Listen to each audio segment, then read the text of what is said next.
Okay, I've got all the books on my bed right here.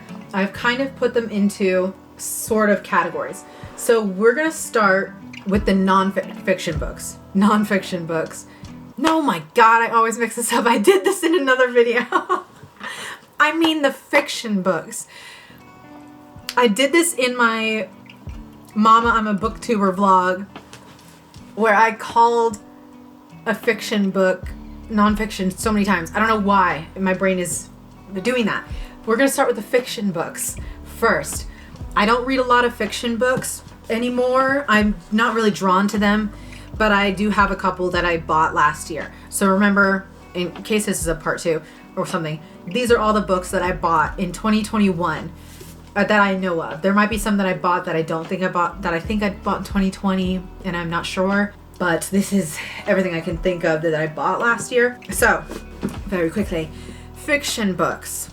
First of all, these 2 books from the series The Last Kingdom, but I think it's called, I thought it's called the Viking, like the Saxon Tales, that's what it is. So this series is called the Saxon Tales. This is by Bernard Cornwell. I bought 2 of the books in the series because I watched the show The Last Kingdom on Netflix. I watched that in like February of last year, and then I was like, this is so good. So I'm obsessed with that show. I love it so much. It's gotten me all into this Viking stuff, and I really didn't have a big understanding. I don't like how I said that. I didn't really understand. No, go back. I didn't really know much about the Vikings or the Saxons and all that stuff. I really didn't know anything about the Saxons, the Anglo-Saxons. It's like that part of history I had no idea about. Then I watched The Last Kingdom, which is not based on a true story, but it does have, it takes place during a time that was real, and I think has real characters, but the main character is not a real person. Like, the show is based on the books, and it's fiction books, but they are kind of involved in real history. So the show is so fantastic. Basically, I bought these. I haven't read them yet. It's the first book. This is the second book. This is Uhtred from the show. So, who I love. Uhtred is amazing. So I got these, and I haven't read them, but I bought those. Then, and this is not in order of purchasing, because I don't remember when I bought everything, but I got this book.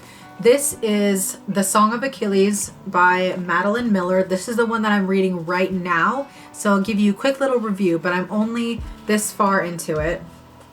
So I'm not even halfway through, but it's a very popular book. I've seen this a lot on the internet, and I've heard people say that it's really good and like really emotional, and like it breaks their heart and all this stuff, and it's angsty or something. So I wanted to get it, but I don't know if I'm super into it at the moment. So basically, real quick, what it's about is like it takes place, I don't know how I would say when it takes place, but it's like based on mythology and stuff like that. And it's got the main character who is a prince in one of the Greek cities or something. This is another part of history that I'm not very familiar with, is like Greek mythology and all of that. I don't really know a lot about that. So whatever I'm about to say about this book and the kind of historical part, I have no idea what I'm gonna say, and I don't know if it's gonna make any sense. So if I say something wrong, I apologize. I have no idea what I'm saying. But the main character, what's his name? Patroclus. He's like a prince, but he's like weak, and his father basically disowns him for some reason, for a reason that you would know if you read it, but I'm going to try not to spoil anything. And Patroclus is like sent off to live with a different king, and he basically like falls in love with his son Achilles, who is a demigod. And so Achilles is like all powerful and a great fighter and all of that stuff. I don't know much about Achilles as the actual character in mythology. I don't know a lot about that. So I only know what's in this book right now. But they like kind of fall in love, and they're like young. So it starts out when they're like really, really young. They're kids. They don't fall in love as kids, but they're like our friends, and they meet as kids, and then they grow up. And then at the point that I'm at, I think they're like 16 years old, I think. And so they've like fallen in love, I guess, and then like gotten together and all this stuff. So they have this like relationship, but then there's like these issues and conflicts because there's a war coming, and then like Achilles doesn't want to fight in the war right now, but he's apparently supposed to be this very successful fighter like in the future. Like it's prophesized that he is going to be the best warrior of all time. So he's expected to go to the war and fight and do all this stuff, but he doesn't want to, and right now he's like kind of trying to run away and hide from that. And then Patroclus is following after him, and it's a whole thing because Achilles is the prince, and then he chooses Patroclus as his like companion. So I guess in that world, like a prince can choose a companion as like basically their little friend that follows them around and just hangs out with them basically. And that's the situation. Then they like end up like they're in love, but I'm kind of annoyed by it. Like I don't really love it. So really quick, my review at the moment, I'm not even halfway through it, but I don't really like the characters. I'm not interested. I think it's just I'm not connecting with them. There's nothing for me to like relate to, so I'm not very interested. And they're not the type of people, like not the type of characters that I think are cool or I find fascinating. I don't really care what's gonna happen to them. I'm not really that into their relationship. I'm not really getting any interest in it really. I just am kind of indifferent. And Patroclus is annoying because he's just like, he is kind of weak and just like following after Achilles. And I'm a little bit like, where's your worth as a person? Like, I know he's not very confident, but there could be something more interesting about him, and I don't feel anything. I don't care about Patroclus at all. And then Achilles is kind of annoying because he's like this prince who, even though he's like nice and caring, he's also kind of oblivious to any suffering or unhappiness in the world really, because he has been treated so well for so long.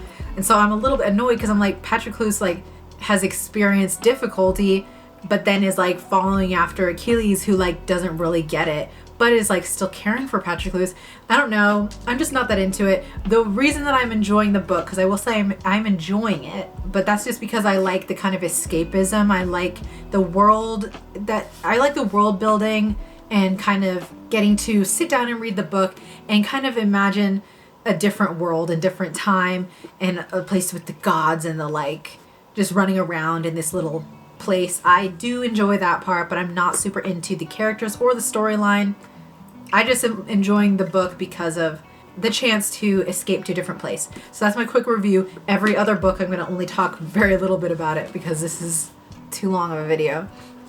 Okay, we're still in the fiction section, guys. Okay, so I'm not going to talk about these books because I already talked about it in another video, but I bought these two books. This is 2666 by Roberto Bolaño, and this is also by him, and this is by Night in Chile. I haven't read these either yet, but they sound very interesting. One is very tiny, one is very big, and I talked about them in the last vlog that I uploaded, so I'm not going to talk about them right now, but they sound interesting, so I will read them at some point. Then I have Black Leopard Red Wolf by Marlon James. This book is very popular, and I only follow like one booktuber basically.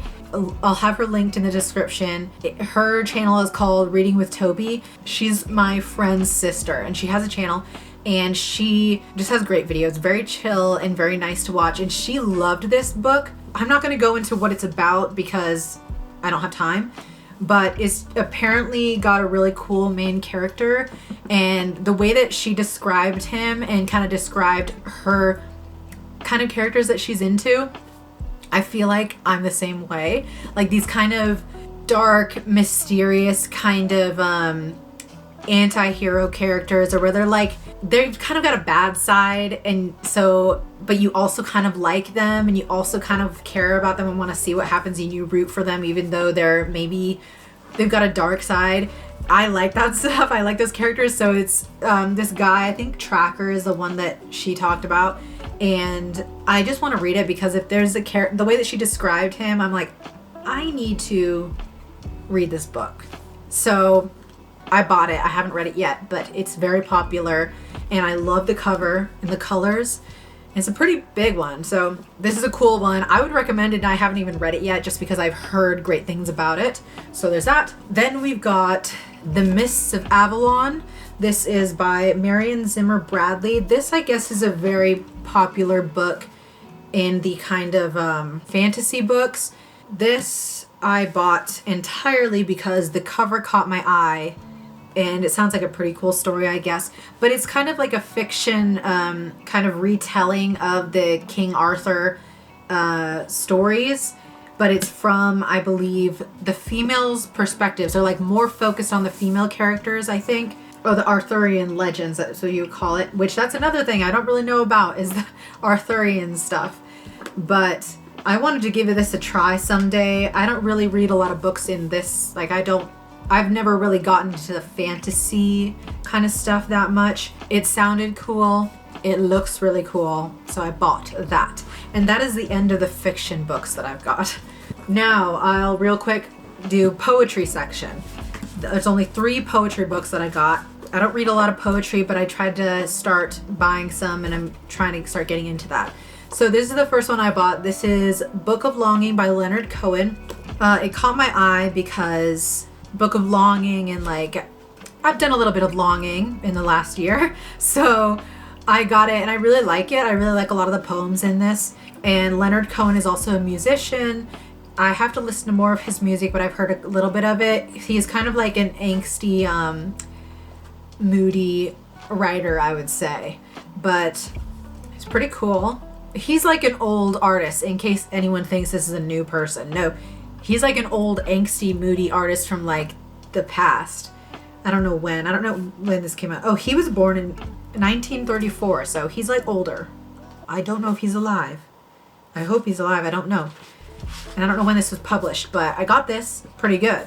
Then I got Glass, Irony, and God by Anne Carson. This also I talked about in the last vlog that I uploaded, so I'm not going to go into any details about this, but the cover's freaking awesome. Title sounds great. I haven't read any of the poetry inside this one yet, but I think it's going to be great. Then last thing, I got The Coral Sea by Patti Smith.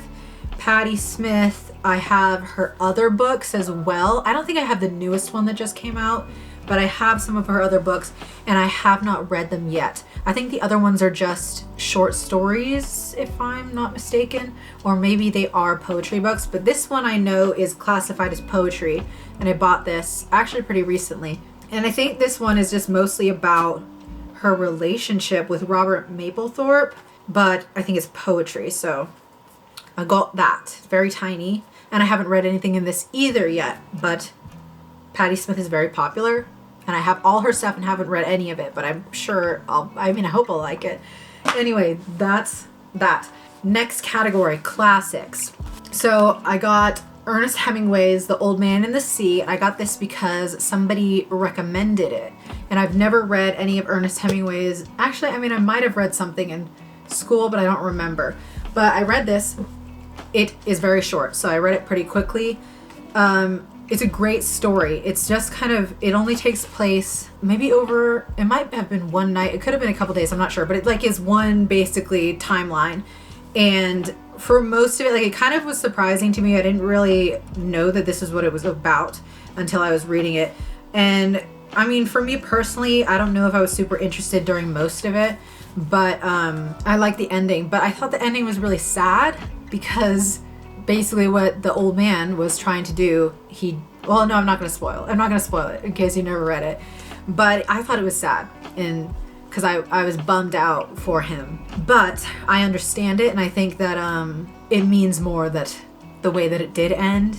And I'm just happy that it didn't end the way I thought it was going to end, because I'm not going to say how I thought it was going to end, but I'm glad that it didn't end that way. Anyway, that's all very vague, but I liked the message, or at least the message that I got from it. So it's a good one, quick little read.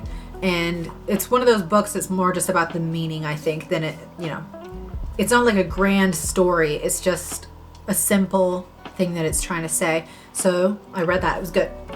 Then the only other classic that I bought, or that I know is a classic this year, is Anna Karenina by Leo Tolstoy. This might be a very difficult book to read. Oh, look at what I found inside. A pretty little card. I didn't know that was in there. I'll take that out. I bought this because the cover is incredible. A lot of books I buy because they look beautiful, but also if the story sounds interesting. I'm not going to buy a book that sounds not like something I'd want to read just because it looks good. But if it looks good and it's a good story, then I'm going to buy it. Like, I've never seen this cover before, and I don't have this book, and it's a classic. I have to read it at some point. This is by Vintage Classics, I think. It looks like a Penguins book, though, but I don't think it is. But anyway, stunning, stunning, stunning cover. So I had to buy it. It's a giant book. I've never even seen the movie. Like, I know that there's a movie of this book, and I haven't even seen it. So, but I've always wanted to see the movie. But I don't think the movie did very well. But I was always interested in it. I'll read this at some point. But it just looks so amazing. I had to buy this. So those are the classics. Next we'll do kind of psychology. Well, I'll start with kind of religion, philosophy type of thing. Oh, this book is damaged. Okay, so I took a class last semester that was on the psychology of religion, and we had like a book club situation where we had to like pick out books to read with a group, and then from a list of books that we had to choose from, and then we had all these assignments to do on the books. So my group got 2 books because they're very short, and we had Night by Elie Wiesel, and then Man's Search for Meaning by Viktor Frankl. This one I've been wanting to read for a long time. I took the cover off because I didn't like it, and I prefer this. So this I've been meaning to read because it's just one of those books that you always hear about, and I always hear about it from Jordan Peterson. So it was on my reading list, and so then when I saw that I could read it for my class, I was like, yes, I'm buying that, or I'm getting it. Like, I'm doing that one for the class. This one I think I've heard of it, but I didn't really know much about it. So these are both autobiographies from people who were in the Holocaust, who were in like Auschwitz and everything. So, and they survived, and then they wrote these books. So they're like really important books for anybody to read. They're very sad and it's hard. Like, it's really crazy. You just have to read them, and then like to know like what they saw, like to the things that they wrote that they saw. And it's like, I knew that. I already knew that those horrible things happened, but to really read from the people who were there and they witnessed it, and to hear what they had to say afterwards and kind of their thoughts on life after, that's pretty much what it's about. This one is more of the biography kind of way, and more about, not biography, what would you call it? Like, it's only like one part of the person's life. It's not their whole entire life. I don't remember. This one, he focuses more on religion and more on his experience from it and his thoughts on that. This one, Man's Search for Meaning, goes more into the kind of philosophical or psychological part of that experience, and then what happens to the human being when they're put in a situation like this. That's because Viktor Frankl was a psychologist. I think he was I don't know if he was a clinical psychologist. He was like or a psychiatrist, but that's why he wrote about it in that way. And he formed a whole theory. Oh yeah, logotherapy is what he called it. So he developed his own type of clinical therapy around basically finding meaning in life. So those are those 2 books. I actually didn't finish either of them though, because I was just trying to read the chapters that I needed for the assignments, not gonna lie. And so I have to go back and really read them from cover to cover because I kind of skipped around.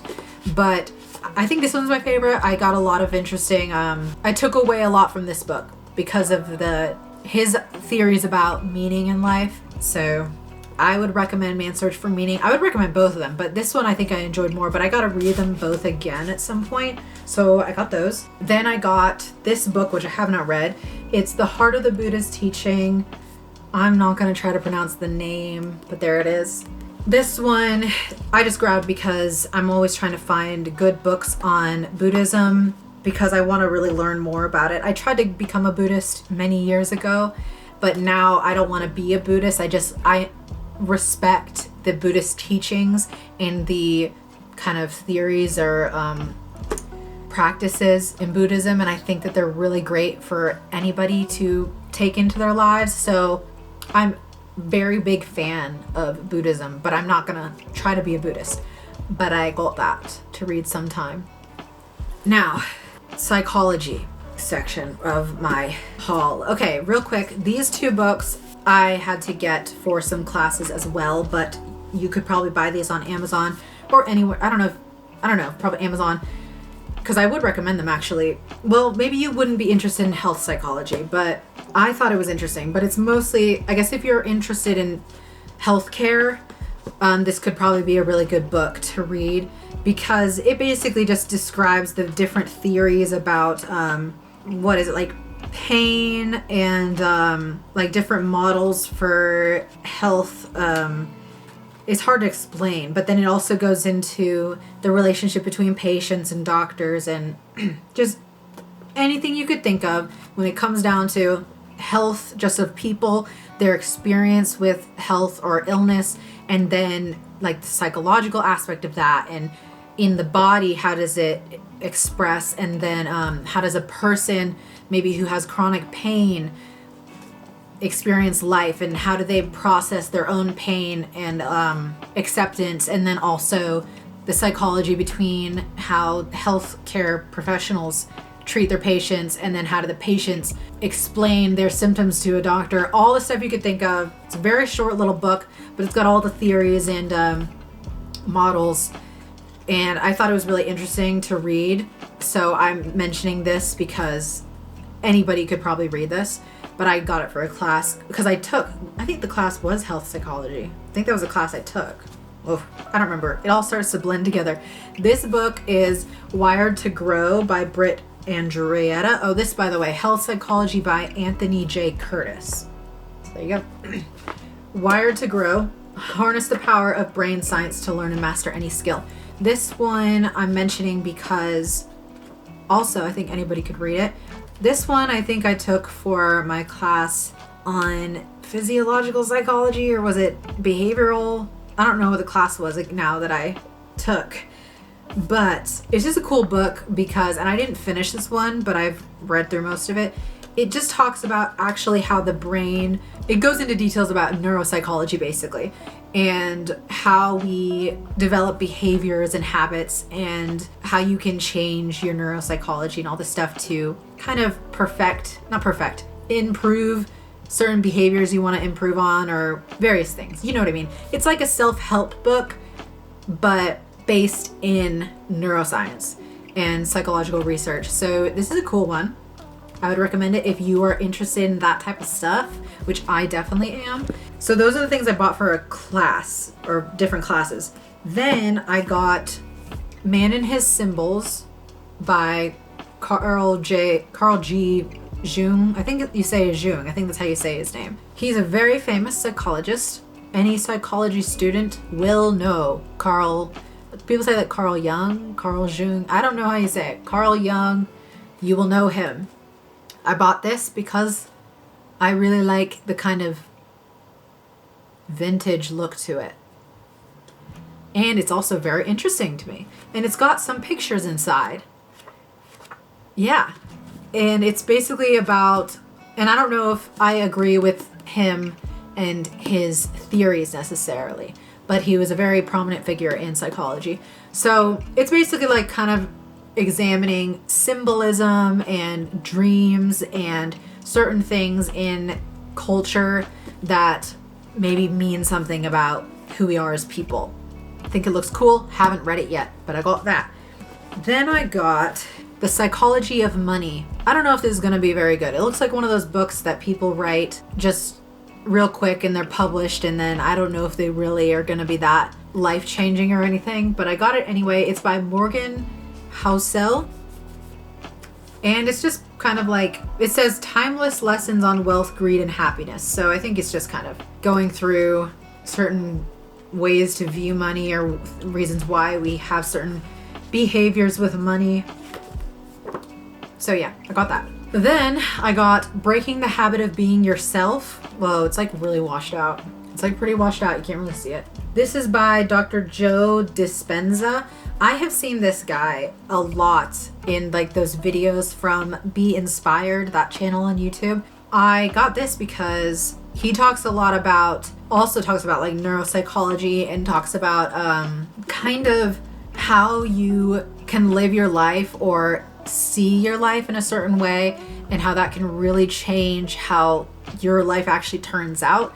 It's really, it might sound complicated, but I think it's kind of, it makes sense when you look into it and you understand. And I'm not going to go into detail about it.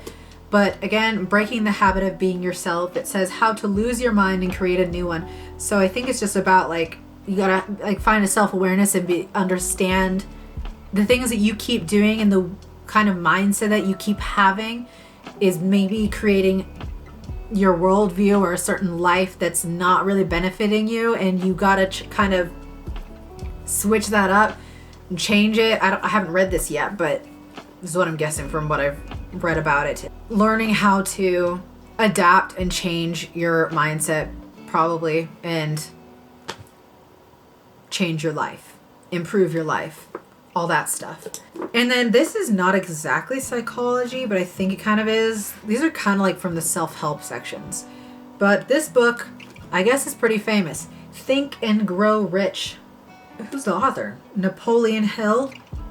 This one I've definitely heard about. So then when I saw it, I was like, I've heard of this book in like the finance people world. So I got it. I don't know when I'm going to read it, but I'm definitely into this kind of stuff, like how you be intentional about your finances and like how you get money, all of that. So Think and Grow Rich. We are really running out of time, and I'm only like halfway through the books. This is definitely going to be a part 1 and part 2 video. Okay, art books. Okay, real quick. This is, maybe you wouldn't think of this as art, but this is in film. So future noir, the making of Blade Runner, my favorite. Okay, Blade Runner 2049 is my favorite, but Blade Runner is iconic, and like I feel like I own that movie, but Blade Runner 2049 is my favorite. That's the one I actually, okay. But anyway, love film. I have a bunch of filmmaking books, but I am not trying to go into filmmaking, but I'm very interested in it. So yeah, I just had to buy this. It's about the making of Blade Runner. This book is for me, so I have that. Then we've got portraits by it's John Berger on artists. So I guess John Berger is a famous art, either he's an art historian or like a writer about art. I'm not sure. I've never heard of him, but the cover, wow, that's the back of it. So it's about kind of famous artworks. Portraits is what it's called. So it's about famous portraits through history, and I guess this guy basically writes about them and examines them, or like talks about. It's hard to explain. It has some pictures in it, but they're like really little and like black and white. Here, let me see if I can find an example. That's a good example. So they're like little. There's not. So it's not a very graphic book. It's mostly about the writing. So, and I'm not very knowledgeable in art history either. I wish I had taken an art history class, but I never did. I only took like art classes, but I would ideally like to be knowledgeable in art history at some point, but that's going to take many years of learning. Someday I want to be like an expert in all sorts of things and just be like, oh yeah, art history, I know about all these paintings and I can tell you all about them, and like tell you about these art eras. Oh, regular history, oh yeah, I can tell you about like the Anglo-Saxons and the Vikings, and I can also tell you about like World War II. Oh, and I can tell you about World War I and like the differences, and I can tell you about the politics of today. Like I want to know that. I want to be like, oh yeah, psychology, like I know all this stuff. Oh, finances, bro, I can help you with your finances, like all of that. And I want to be like, read off poetry. What else? What are my other things? Oh yeah, play all these instruments. Oh yeah, do an actual painting. I don't just know art history, dude. I can actually make art. Anyway, a Renaissance woman, that's what it is. So that's that book. Okay. That's why I have all these books of varying interests. Then we have Interaction of Color by Joseph Albers. This one is actually a graphic book. Look at that. This is the back, by the way. And then this is the front. And it's very cool. It's got all these pictures. So I think this is a more art-focused book about, I think, actually making art and the understanding of color, so like color theory and all of those things. But it's a very like minimalist kind of design. So it's not very wordy. And I haven't read it yet, but I just got it because it looks pretty and I think it could help me with my understanding of color. Last two things in the art category. I got these two books that are from the same kind of publisher. It says Phaidon, but also it's from the Color Library. So the Color Library. I looked on the website for this company. They have some great books. So you should go and check out the actual website. Google either it's Phaidon or the Color Library, something like that. Google that. You find some great books on there. And there's a lot of other books like this. So these are just about various famous artists. There's one on Monet that I really, really want to get. And right now I only have these two though. So we got Salvador Dali. And there's some great paintings in here that I had never seen before. And so I was like, I need to get this. And his stuff is really incredible. I've just never really looked into it a lot. I've only seen the most famous ones. Let me find one that's like really cool in here. I don't know. I like this one. But it's very, very, very simple and minimalist. But anyway, they've got like the pictures. So that's the Dali one. And then I've got Klimt. Klimt, it's hard to say this name because there's no P. But it makes you want to say Klimt. But is it Klimt? I don't know how to say it at all. But this is very famous for that piece. And this one also, I was like, oh my God, I didn't know this person made all this other art that is so beautiful. Like this, just a very simple portrait. I love that. There's another one in here that I really, really love. But the portraits are just so beautiful. Oh, even this, like, just the water, like, so nice. So anyway, I got those, and those are the last of the art category. We're almost done, guys. Okay, we only have 2 more categories left. This category is the history category. So here, I'll do this first. Well, this, I don't know, this is kind of history. I guess it is. Yeah, it is. Well, okay. This one, Sapiens by Yuval Noah Harari, A Brief History of Humankind. I think this one's pretty popular. I've seen it around. It's a really heavy book because it doesn't look that thick, but they're like really heavy pages. But it's just kind of the history of human beings. I don't know if there's any politics in this. I don't know if it's got a certain... Because you usually wonder, you know, with books like this, with books that look back on human beings, like what's the kind of opinion that this writer has on humans? I don't know. Is it biased or not? I don't know. I can't say. But I think it's interesting. Interesting way to like think about history, just the human beings in general. So I got that. The rest of the books are more actually history of, you know, history. So this book is The Birth of the West by Paul Collins. It is Rome, Germany, France, and the creation of Europe in the 10th century. Very interesting. I am interested in European history. I'm interested in like all history. I just am at the moment trying to focus on European history because I'm interested in like Renaissance and medieval stuff and all of that. But I think I am the most interested in American history personally. But anyway, there we go. Also because of the Vikings and stuff that got me all into European history. So I bought a lot of books in that this year. So this one, I don't know, just sounded cool to me. Like how did the Western world kind of develop? So we'll have to see. But this is kind of a small book, so it's probably not going to go into much detail. So I got that. Then we've got a little bit of an interesting section here. So I won't go into much detail, but I did buy a lot of books. Basically, I'm trying to understand communism and like socialism and all that. Not in support of it at all. I'm against it very much. But I think I need to understand, which I'm not going to talk about. Oh, I'm going to sneeze. Don't sneeze, don't sneeze. I'm like trying not to sneeze right now while I talk. I'm not going to go into the political reasons maybe why I am trying to understand. But I think it's important because I think a lot of people today don't understand communism or socialism and quite frankly the dangers of those things.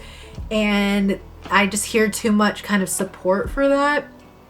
And it worries me. So I'm trying to educate myself on all of that so that I can know what I'm saying when I need to like maybe argue their points if I come across anybody who is in support of any of that. So I've got a long list of books kind of about that I need to buy and read at some point, but I bought a couple this year. So a while back I went and I bought these ones. So I got Karl Marx Capital Volume 1, but I need to get his main, I think is this it maybe? People say Capital, I don't know. But I bought this. So Capital Volume 1 by Karl Marx. Because, you know, people are into Karl Marx right now. And I'm like, dude, so I need to read some Marx books. So if I come across a Marxist, I will know what they're talking about. And I can maybe, I don't know, you know what I mean? Then I bought The Communist Manifesto and Other Writings by Karl Marx and Friedrich Engels. So self-explanatory. And then I bought Red Famine by Anne Applebaum, Stalin's War on Ukraine. So this is more going in the direction of like trying to understand Soviet Union stuff and the history over there, because I don't really understand a lot of that.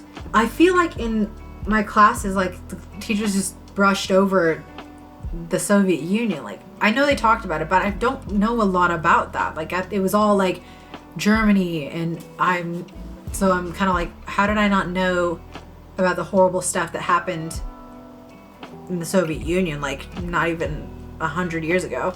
So yeah, this is kind of going in that direction.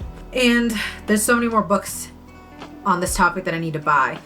And also the major one that a lot of people talk about is the Gulag Archipelago by, what's his name? Solzhenitsyn. Why do I not think that that's his name? I don't know how to pronounce it. Yeah, I don't know how to pronounce this guy's name. Solzhenitsyn, I have no idea. But you've probably heard of this book. This one I bought because I've been wanting to buy this for a long, long time. Because another one of the ones that Jordan Peterson has recommended and talked about a lot. And when I heard him talk about it on the Joe Rogan podcast a while ago, actually, as it happens, today they are doing a podcast. Another one. I think it's their third one. People might hate me if they hear, like, don't judge. Like, people don't know what they're talking about when they're like, they hate on Joe Rogan, they hate on Jordan Peterson. Listen. Okay. So anyway, Jordan Peterson talked about the Gulag Archipelago and all the stuff. He briefly mentioned something on one of Rogan's podcasts a couple years ago.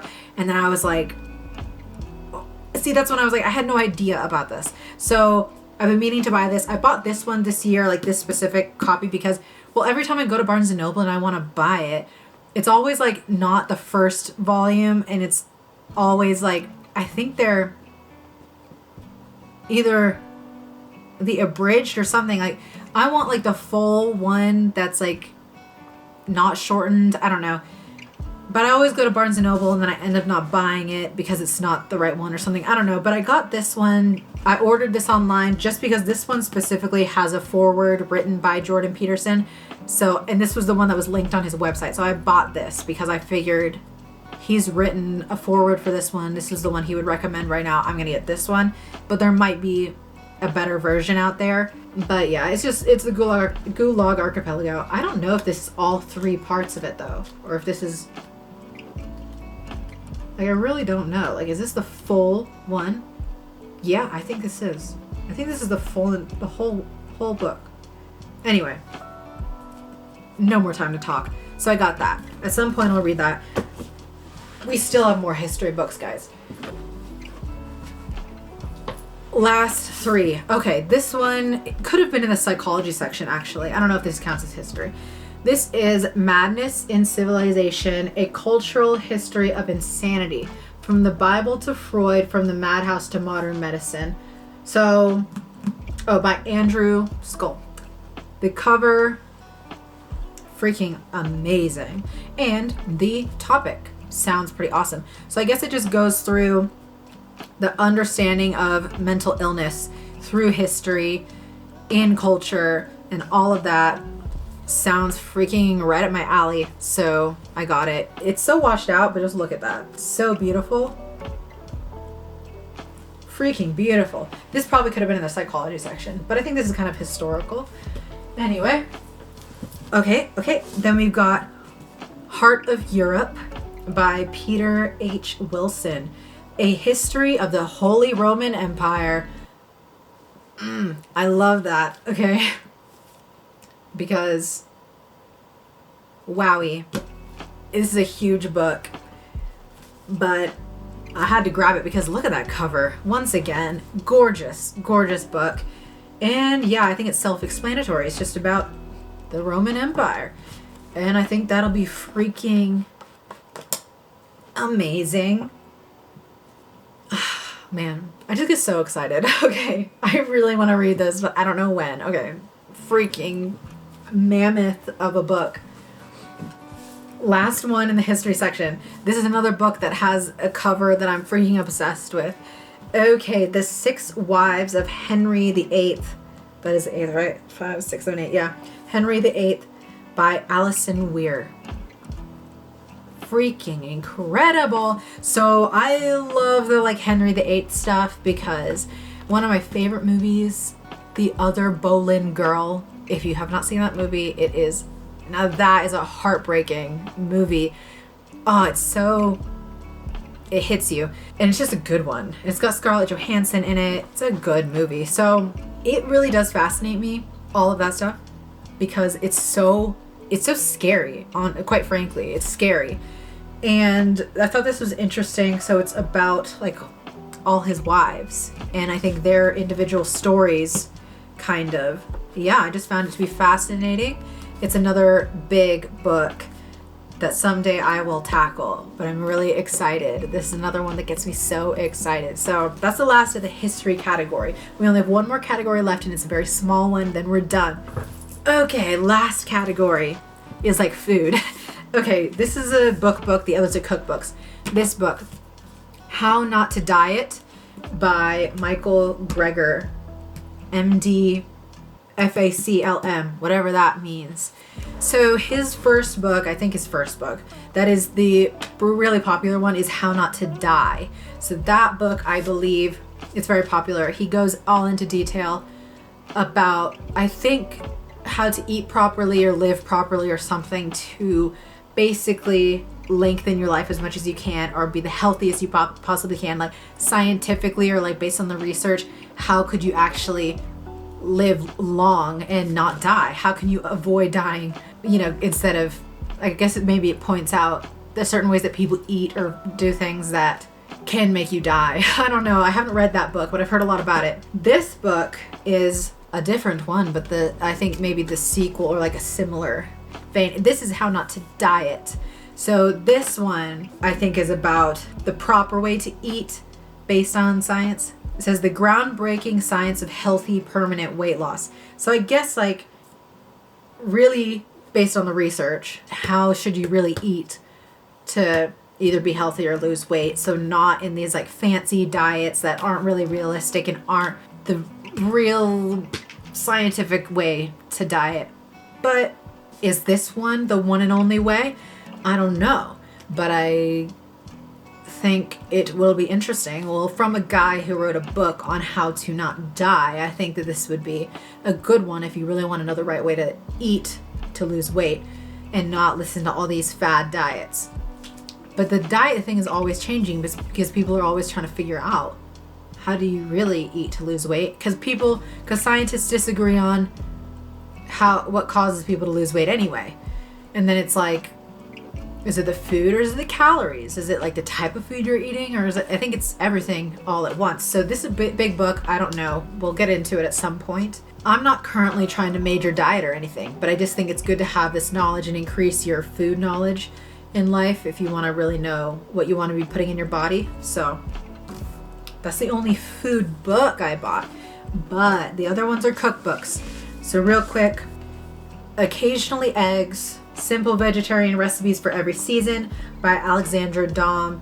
I talked about this in my last vlog as well, so I'm not gonna go into detail or anything. It's just a beautiful cover. I'm vegetarian currently, and very excited for that. Then we've got Sweet by, I don't know how to say his name. I tried it in the other video and I don't want to try it again, so go watch the other video. And Helen Go also is a person who wrote this. This is a like baking book that also is beautiful. And I have this guy's other book. He has many cookbooks and I want to get them all, but I've got this one, which is called Plenty. This is also vegetarian recipes that I have tried recipes from, which are fantastic. This is the one that I was using in 2020 a lot. So yeah.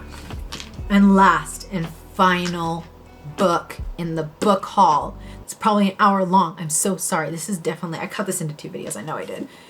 Last book. This is also a baking book. And this one, oh, first let me tell you what it is. Everyone Can Bake by Dominique Ansel. It says simple recipes to master and mix. This book I bought for a white elephant game for Christmas. I bought it for the white elephant so that other people could like get it, but then I managed to steal it from somebody so that I could have it. That probably is like really taboo, like really a bad thing to steal your own gift that you bought. But everyone there was like, it's fine, you can do it if you want. So I was like, okay, I'm gonna take back my gift that I bought because I really wanted it. I bought it because I thought it was awesome. I didn't really want to give it away, but I chose it for the white elephant. So it's basically just, it's got simple recipes that are kind of like the foundation for baking. There's so many recipes in this too. Like, it talks about the building blocks of baking, tools that you need for baking, times for like the baking process, and it shows like the bases for like tart shells, chocolate tart shells. Anyway, it's just a simple baking book. It's called Everyone Can Bake. It's self-explanatory once again. That's the last one that I'm mentioning in this giant haul. I had to split the video into 2 separate videos. So if you're watching this one, go view my video about 2021 recap real quick and then 2022 plans. This video, hopefully people come from that one to this one. There's no way I put it in one video. If I did, then we're closing out both videos. If not, if it's part 1 and part 2, then here's the ending to the book haul. Thank you for watching this huge haul of books, all the ones that I bought in 2021. Hope you enjoyed. You should subscribe if you want to hear me talk about other books, because I think in the future I will talk about books the more that I read them. I will talk about this in a video at some point when I finish it and talk about my final thoughts on the book. See if it redeems itself, see if I like the characters more by the end, see if something happens, if like Achilles becomes more sympathetic or understanding, and if Patroclus actually gets some interesting character traits. I don't know. People said it's sad, so I guess something bad is going to happen at the end. What will that be? I don't know. I will review it later. And if you want to hear me talk about any of these other books, maybe at some point I will be reading one of them and talk about it. So go ahead and subscribe. And yeah, anyway, thank you for watching. That'll be the end of this. And yeah, I don't know how to end videos. Just goodbye. I'm just saying goodbye. That's it. That's the end. There's nothing more to say. Right? Okay. Yeah, okay. Yeah. Yeah.